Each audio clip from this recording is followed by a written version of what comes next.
దేశం Honorable Minister for Information Technology, Electronics and Communications, Industries and Legislative Affairs, ముఖ్యంగా రంగారెడ్డి జిల్లా incharge మంత్రివర్యులు అందరికీ నమస్కారం.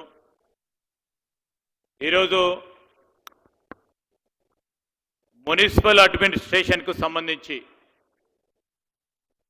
రాష్ట్ర వ్యాప్తంగా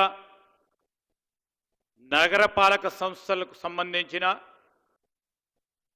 అభివృద్ధి సంక్షేమానికి సంబంధించి ప్రధానంగా మన మహానగరం భాగ్యనగరానికి సంబంధించిన అభివృద్ధి సంక్షేమానికి సంబంధించి అనేక అభివృద్ధి కార్యక్రమాలకి శంకుస్థాపన ప్రారంభోత్సవ కార్యక్రమాలకి విచ్చేసిన మన గౌరవ ముఖ్యమంత్రి రేవంత్ రెడ్డి గారికి, అదేవిధంగా గౌరవ ఉప ముఖ్యమంత్రి బట్టి విక్రమార్క గారికి, హైదరాబాద్ జిల్లా మంత్రివర్యులు సోదరులు పొన్నం ప్రభాకర్ గారికి, వేదికపై ఆసనులైన గౌరవ శాసన మండలి సభ్యులు, గౌరవ శాసనసభ్యులు, మరి శాసన మండలికి సంబంధించిన చీఫ్ విప్ గారు మహేందర్ రెడ్డి గారితో పాటు మున్సిపల్ శాఖకు సంబంధించిన ప్రిన్సిపల్ సెక్రటరీ గారు దానా కిషోర్ గారు, కమిషనర్ హెచ్ఎండిఏ గారు, అదేవిధంగా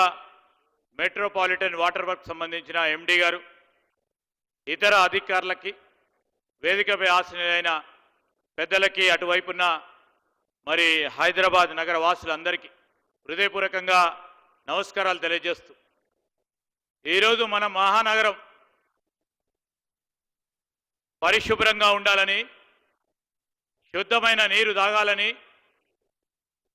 మంచి గాలిని పీల్వాలని ఒక ఆలోచనతో, ఒక తాపత్రయంతో, ఒక తృష్ణతో ఒక ప్రక్కన మూసీ నది ప్రక్షాళన చేస్తూ నగరం నడిబొడ్డున నుంచి ప్రవహించే ఆ నదికి సంబంధించి అటువైపు ఇటువైపు ఉన్న నగరవాసులకు అందరికీ కూడా కలుషితం లేకుండా నీరును గాలిని అందియాలనే ఒక ఆలోచనతో మున్సిపల్ శాఖను నిర్వహిస్తూ ఉన్న గౌరవ ముఖ్యమంత్రి గారే స్వయానా ఒక ఆలోచన చేసి ముందుకు నడుస్తూ ఉన్న నేపథ్యంలో మీ అందరి ఆశీర్వాదం తీసుకోవడానికి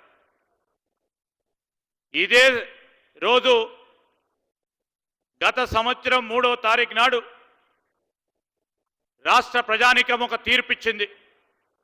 మార్పు కావాలి అనే ఆలోచన దిశలో 3వ తారీఖు నాడు గత సంవత్సరం ఆనాడున్న ప్రభుత్వాన్ని గద్దెదించి పోలింగ్ అయిపోయిన తర్వాత ఎన్నికల ఫలితాల రోజు ఇది. గత సంవత్సర కాలం పాటు చేసిన పురోగతిని ఇప్పుడే గౌరవ ముఖ్యమంత్రి గారి సూచన మేరకు యావత్ రాష్ట్రానికి సంబంధించిన యుఎల్బికి సంబంధించిన అంశాలను, నగర పాలక సంస్థలకు సంబంధించిన అభివృద్ధి సంక్షేమం గత సంవత్సర కాలంలో మేము చెప్పిన అనేక అంశాలని అమలు తీసుకొచ్చే ప్రయత్నం చేసినాం.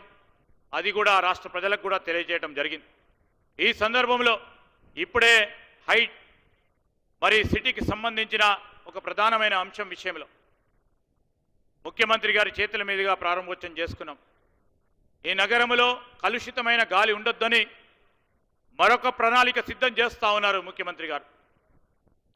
ఈరోజు ఆటోలు కానీ, ఆర్టీసీ బస్సుకు సంబంధించి మా సోదరులు పొన్నం ప్రభాకర్ గారు కానీ గౌరవ ముఖ్యమంత్రి గారి ఆలోచన భాగంలో ఈరోజు డీజిల్ పెట్రోల్ వెహికల్స్ సంబంధించి తిరిగి వారన్నిటిని కూడా మరి ఈవీ బ్యాటరీస్ ద్వారా నడిపే కార్లు కానీ, ఆటోలు కానీ, బస్సులు ప్రభుత్వ పరంగా ట్రాన్స్పోర్ట్ విధానాన్ని తీసుకొచ్చే కార్యాచరణలో వారు నిమగ్నమై ఉన్నారు. మహానగరం అభివృద్ధి, ఈ హైదరాబాద్ నగర అభివృద్ధి లక్ష్యంగా ముందుకు వెళ్దాం. 60% పై చెలుకు ఈరోజు మన హైదరాబాద్ నగరానికి సంబంధించిన తెలంగాణ జనాభాలో ఉన్నారు. వీరందరి సంక్షేమం, అభివృద్ధి లక్ష్యంగా ముందుకు పనిచేస్తూ ఉన్న ముఖ్యమంత్రి గారు, డిప్యూటీ చీఫ్ మినిస్టర్ గారు, వేదికపై ఆసీనులైన నగరానికి సంబంధించిన శాసనసభ్యులు, శాసన మండలి సభ్యులు, గౌరవ పార్లమెంట్ సభ్యులు అందరూ కూడా మన అందరి సంక్షేమం గురించి ఆలోచన చేస్తూ ఉన్న సందర్భంలో మీ అందరి ఆశీర్వాదాన్ని కోరుతూ సెలవు తీసుకుంటా ఉన్నాను. జై హింద్. గౌరవ మంత్రివర్యులు శ్రీధరబాబు గారికి ధన్యవాదాలు.